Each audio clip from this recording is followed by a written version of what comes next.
Filipenses, la epístola de San Pablo a la iglesia de los Filipenses, capítulo 1, verso 6, dice así la palabra de Dios, y la leemos en el nombre del Padre, del Hijo y del Espíritu Santo.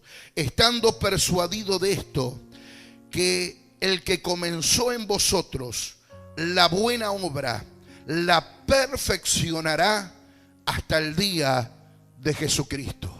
Así dice la palabra, estando persuadido en esto, que el que comenzó en vosotros la buena obra, la perfeccionará hasta el día de Jesucristo. Dele un aplauso lindo a la palabra del Señor. Yo quiero que usted sepa que Dios no deja nada por la mitad. Dios termina lo que empieza. Dios es un Dios de orden y Dios es un Dios de plenitud. Dios está interesado en terminar la obra que comenzó en usted. Amén. Esa historia de salvación, esa obra de sanidad, esa obra de prosperidad, esa obra de restauración en su familia, esa historia de poder sanar el pasado y darle un presente de bendición, ¿verdad? Dios la va a culminar. Dios no va a dejar nada por la mitad, porque Dios es un Dios de perfección. ¿Cuántos dicen amén? Hay dos clases de milagros registrados en la Biblia. Lo que yo llamaría milagros instantáneos, milagros urgentes, milagros hechos en el momento. Y hay milagros los cuales recibimos a través de procesos.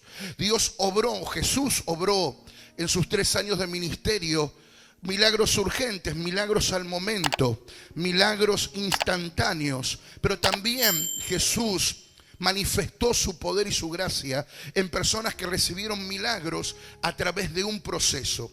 ¿Qué es un proceso? Un proceso es aquello que ocurre en el tiempo. Ese tiempo puede ser un día, puede ser una semana, puede ser un mes, puede ser un año o puede ser 10 años. Lo importante es que cuando nosotros estamos en el proceso entendamos que Dios no nos va a abandonar, no nos va a dejar, no va a interrumpir su obra a mitad de camino, sino que Él la va a terminar conforme lo dice la palabra de Dios. ¿Cuántos dicen amén? Hay milagros que obró Jesús que fueron instantáneos. En una oportunidad Jesús estaba entrando a Jerusalén en ocasión de una fiesta y se detuvo en el estanque de Betesda. Allí había un paralítico, un hombre que llevaba 38 años en esa condición. Jesús tuvo compasión de él, se acercó y le dijo: levántate, toma tu lecho y anda. Y dice la Biblia que al instante el paralítico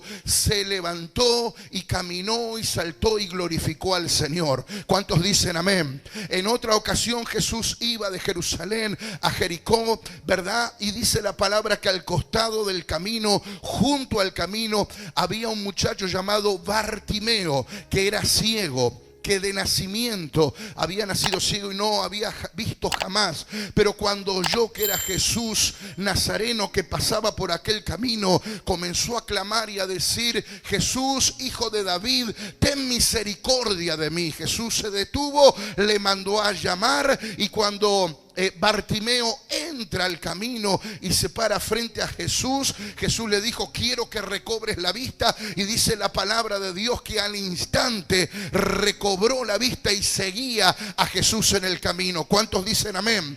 Pero también nos encontramos en la Biblia con la otra clase de milagros. Los milagros que no ocurrieron de forma instantánea, sino que llevaron un proceso, ¿verdad? Que tuvo que haber un toque y otro toque, y un día y otro día, y una acción y otra acción, para que el milagro se completara en aquel que iba a ser favorecido. Por ejemplo, en una oportunidad le hablan a Jesús acerca de un ciego que vivía en una aldea, la aldea de Betsaida, y le le rogaron a Jesús que fuese a aquel lugar para sanar a ese enfermo. Jesús fue, pero no lo sanó inmediatamente. Primero lo sacó de la aldea, lo tomó de la mano, le hizo una oración, le preguntó si veía. Este ciego dijo, bueno, ahora estoy viendo, pero no veo claro, veo muy borroso. Y Jesús volvió a poner sus manos sobre él, y luego entonces el ciego pudo decir, ahora veo claramente y de lejos. Ahí aconteció un proceso, ¿sí o no? Jesús podía haberlo sanado instantáneamente. No es que le faltó poder a Jesús, no es que ese día la unción no estaba con él para sanar, no es que ese día a Jesús lo agarraron medio dormido, medio descolocado, medio sin ganas de orar por los enfermos, entonces tuvo que hacer un esfuerzo extra. No, ese no es el Dios que nos presenta la Biblia. Él es todopoderoso. Pero ¿por qué Dios lo hizo así? Porque Jesús quiso dejar un mensaje. Había algo especial de Jesús hacia ese enfermo, hacia ese ciego, y Jesús decidió sanarlo por proceso, porque en el proceso hay un valor agregado. Diga conmigo, en el proceso hay un valor agregado. No solo Dios quiere sanarte, no solo Dios quiere restituirte lo que perdiste, no solo Dios quiere prosperarte, no solo Dios quiere que recuperes tu familia, tu paz, tu alegría, sino que en el proceso Dios te quiere dar un valor agregado. Dios te quiere enseñar cosas que son necesarias en tu vida. Dios quiere agregar cosas en tu carácter. Dios quiere hacerte obediente. Dios quiere darte fe. Dios quiere llenarte de determinación. Dios quiere quitar tus dudas. Dios quiere hacer que tú seas dependiente de Él. Por eso muchas veces Dios permite el proceso en nuestras vidas, para darnos un valor agregado. ¿Sí o no? Para darnos un valor agregado.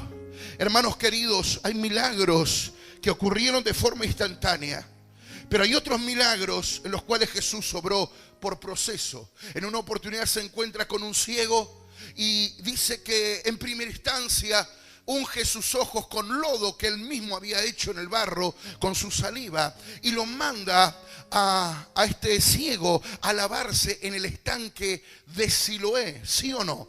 ¿Verdad? Ahí hay un proceso. Jesús podía haberlo curado de forma instantánea, sin embargo lo puso en un proceso, ¿verdad? Para que en cada instancia de ese proceso hubiese un valor agregado, para que este hombre despertara a la fe. ¿Cuántos dicen amén?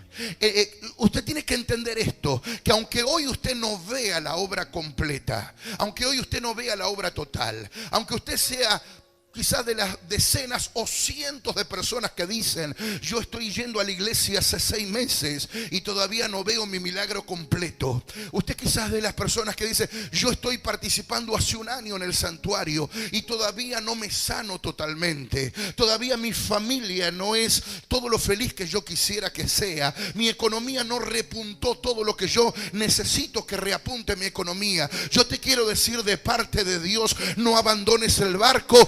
Sigue adelante, porque Dios está trabajando por proceso. No interrumpas el proceso de Dios. Confía que aunque no veas nada, aunque no sientas nada, aleluya, aunque tú digas no pasa nada, Dios está trabajando en silencio y Dios está obrando en tu favor.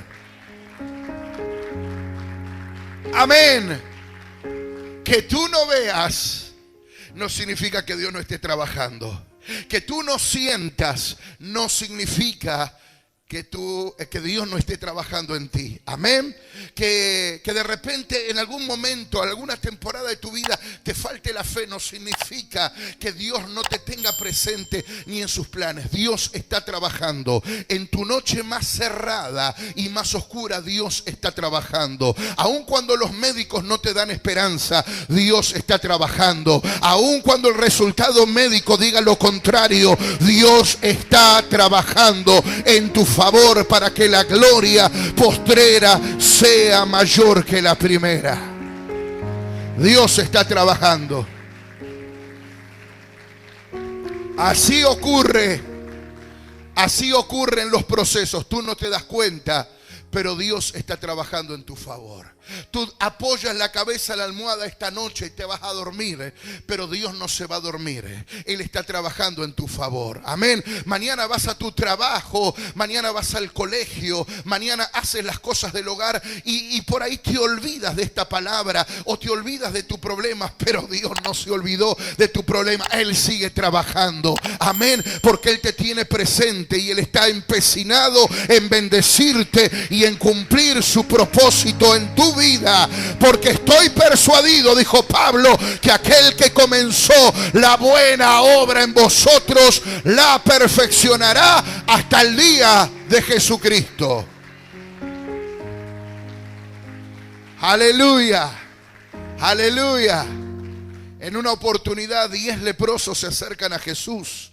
Jesús podía haberlos sanado ahí mismo, haber hecho un milagro instantáneo, inmediato. Sin embargo, decidió hacerlo por un proceso. Les dijo: vayan y preséntense al sacerdote y den una ofrenda de gratitud por su sanidad. Dice la palabra de Dios que mientras ellos caminaban, aleluya, la lepra empezó a despegarse de su piel, de su cuerpo, y quedaron limpios. ¿En qué momento fue que aconteció eso? Ni siquiera ellos pueden decirlo con certeza. Simplemente alguien en un momento miró a su compañero y le dijo: yo ya no te veo leproso, yo ya no te veo inmundo, yo ya no te veo lleno de llagas. Entonces él se miró a sí mismo también y miró al otro compañero, y los 10 se dieron cuenta, ¿verdad?, que el poder de Cristo en el camino los había curado. Fue en el proceso que Dios hizo el milagro en ellos. Aleluya. Por eso tengo para decirte en esta noche de parte de Dios: sigue caminando, no te detengas, sigue peregrinando en la fe, sigue hacia adelante, sigue creyendo en tu milagro, aunque no lo veas completo, aunque tú digas: pastor, todavía tengo trabas, todavía tengo problemas en mi trabajo, todavía tengo algunas deudas que solucionar y que sacar, todavía tengo algunos dolores, todavía me duele el pasado, todavía tengo abierta esa herida, todavía no puedo perdonar ni olvidar del todo. Tú, como los leprosos, sigue adelante, sigue caminando, porque en el proceso, en el caminar de la fe, Dios completará su obra en ti, dice la palabra de Dios. Alguien que le aplauda bien fuerte.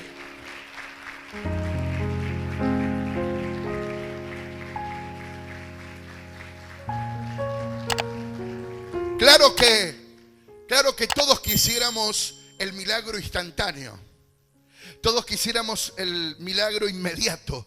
Todos quisiéramos que Jesús hiciera un milagro ya, ahora. Y si es posible, que lo hubiese hecho ayer. Me imagino que también todos los que se cruzaron con Jesús en su tiempo, cuando Él caminó terrenalmente en Jerusalén, todos habrán querido también tocarle, abrazarle, hablar con Él o recibir un milagro instantáneo. Pero no se registra que todos hayan sido curados o liberados instantáneamente. Algunos lo fueron por proceso. Amén.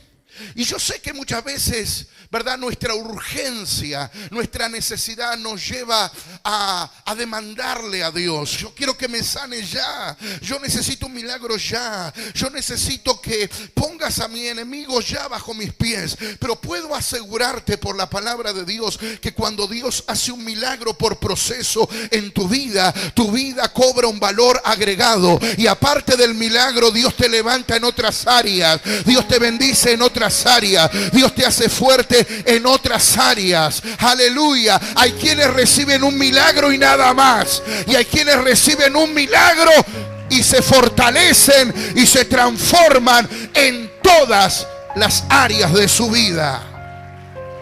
Alguien que le aplauda bien fuerte a esta palabra.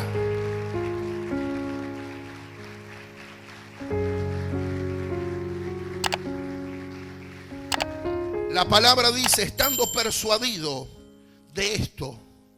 Persuadido significa estoy convencido, estoy seguro, no tengo lugar a duda, decía Pablo, que Dios no interrumpe su obra, que Dios no va a dejar nada por la mitad, que aquel que empezó en ustedes la buena obra la perfeccionará hasta el día de Jesucristo. Entonces la pregunta, por ende, es: si Dios no interrumpe el proceso, ¿por qué a veces no llegamos a conquistar todo lo que quisiéramos conquistar? Si Dios no interrumpe el proceso, entonces hay una sola respuesta: abortamos nosotros el proceso.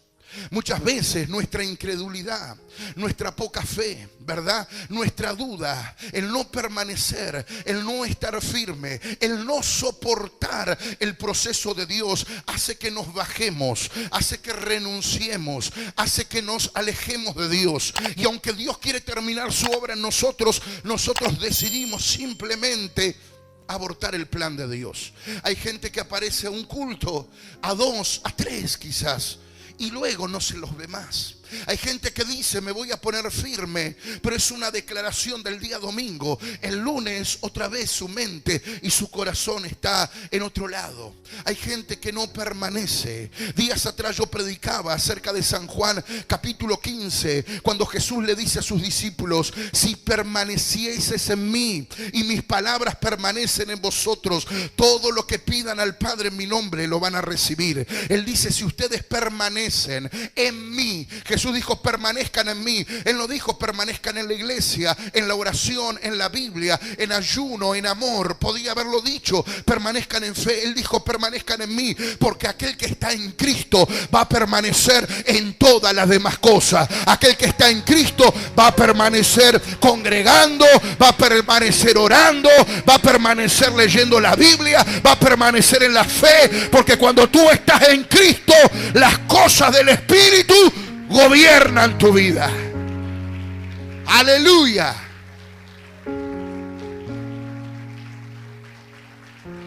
Por eso, antes de hacer la oración de milagros en esta noche, yo quiero que usted se convenza, como Pablo, de que aquel que empezó la buena obra en ti la va a perfeccionar hasta el día de Jesucristo.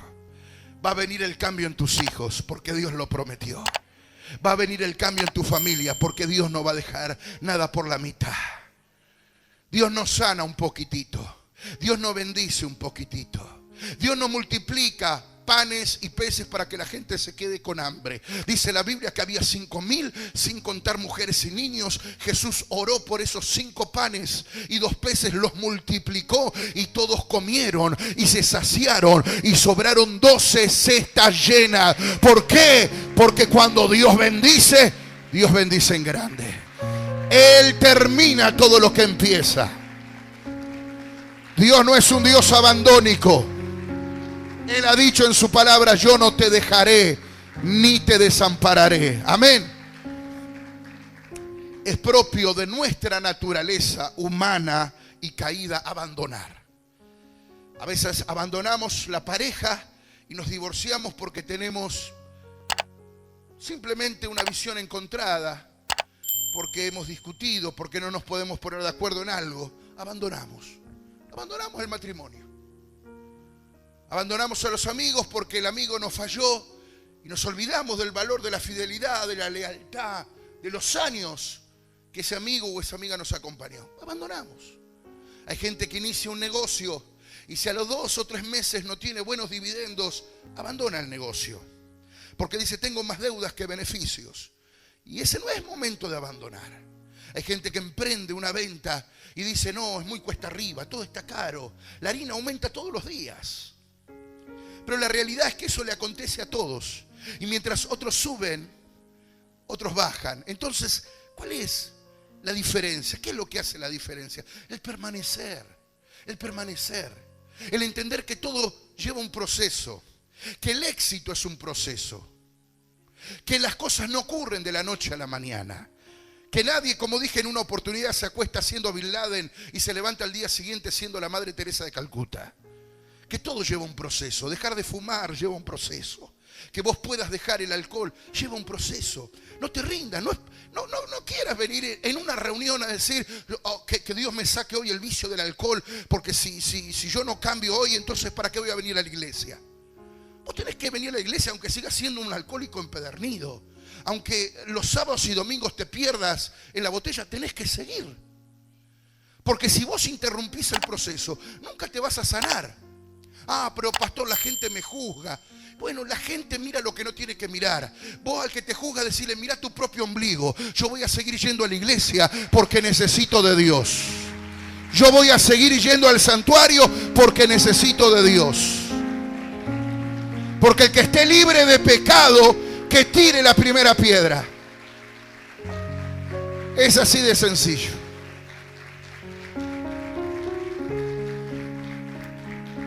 Porque si hay algo que vos y yo tenemos que entender, que este lugar no es un museo de santos, ¿eh? No. Acá no venimos las figuritas lindas, los que ya tenemos aureola.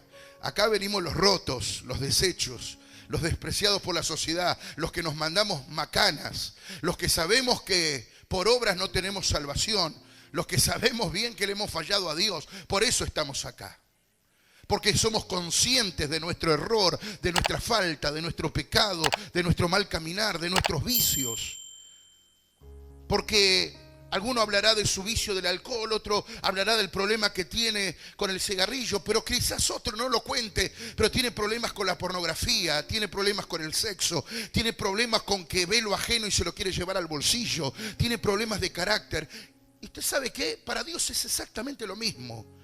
Porque eso de pecado, pecadito, pecadón, pecado capital o faltita, eso es un invento de la religión. En ninguna parte de la Biblia se nos menciona que haya pecados más gruesos y pecados más finos. Pecados capitales, más grandes, imperdonables, los que te llevan directo al infierno, y otros que te pueden llevar al purgatorio, por si acaso puedes zafar. No, para Dios es lo mismo. Aquel que miente, aquel que se enrosca en un chisme, como aquel que un sábado o un domingo a la noche se pierde en el alcohol, al punto de no saber cómo se llama. Para Dios es lo mismo. Somos nosotros los que discriminamos, juzgamos, señalamos, ponemos estigmas, marcamos a la gente. Pero ¿sabe qué? La intención de Dios en todos y cada uno de ellos es hacer un proceso de restauración hasta que lleguen a la estatura de Cristo, varón perfecto. Aleluya.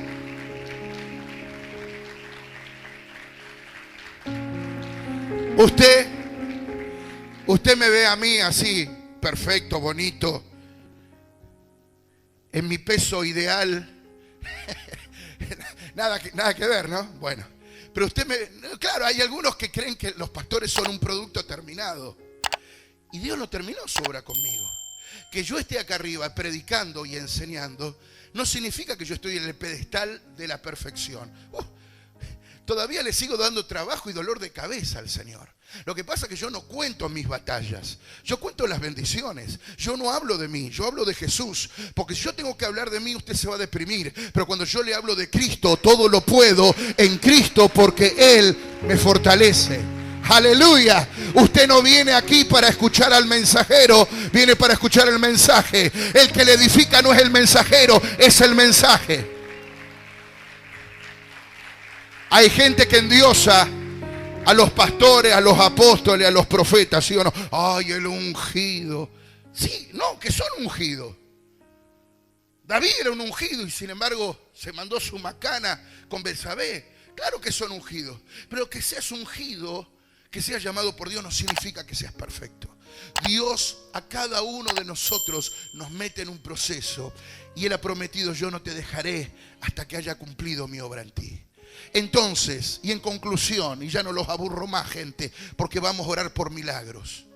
Cada vez que el diablo te meta en la cabeza de que no, todavía te falta, ¿para qué vas a la iglesia? Seguís siendo el mismo pecador de siempre. Vas a la iglesia y en la esquina prendes el cigarrillo. Vas a la iglesia y el viernes en la fiesta volvés a tomar. Vas a la iglesia y todavía seguís teniendo la misma debilidad de antes. Vas a la iglesia y todavía no pudiste vencer ese pasado o no podés perdonar a tu suegra. Vas a la iglesia y todavía no te sanás. Cada vez que el diablo te acuse con este pensamiento, tú le vas a decir: yo aprendí en el santuario que estoy en un proceso y que los procesos no se interrumpen.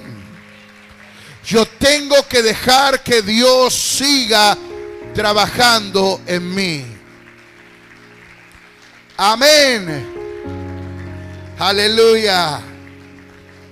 Póngase de pie, por favor, en esta noche. Estando persuadido de esto, me encanta esa frase.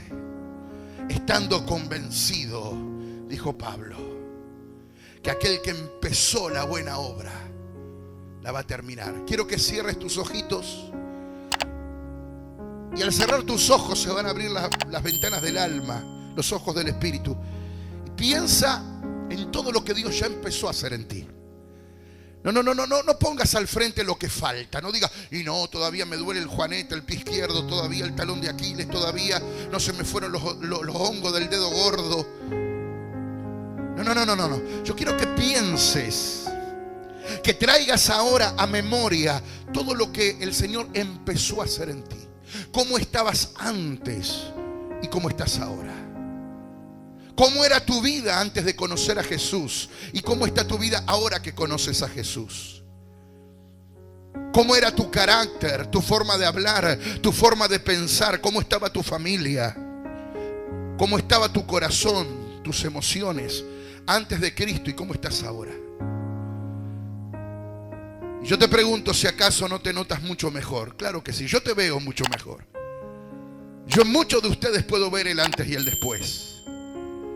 A muchos de ustedes que uno los observa desde aquí arriba, o los conoce de la vida, o los ha cruzado, o los ha escuchado, o los ha tenido en mi oficina, en mi consejería. He conocido de tus penurias, de tus caras tristes, y ahora te veo bendecido, fuerte, perseverante en la iglesia.